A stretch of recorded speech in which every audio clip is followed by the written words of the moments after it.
મારા છોકરાને પણ કેન્સર છે બરાબર આવી રીતે તમે બધા ઉઠાઈ લેશો તો જે દારૂ કરે છે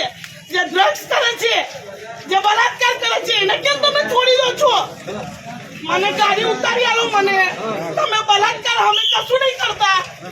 તો તમે છોડી દે છે પોલીસ કેમ મૂકી ઘરમાં મૂકી દેવી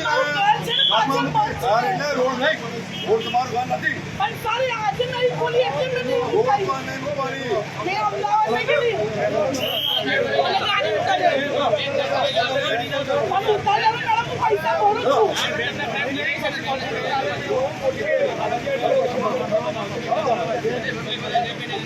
તો પબ્લિક દેખે કે તો છે તમે લોકો હવે થઈ જાવ છો એટલે છોડી દો તો આવું ઘરે ઘરે આવી જાવ છો લેવા બધું મને કઈ જગ્યાએ છોડાવશો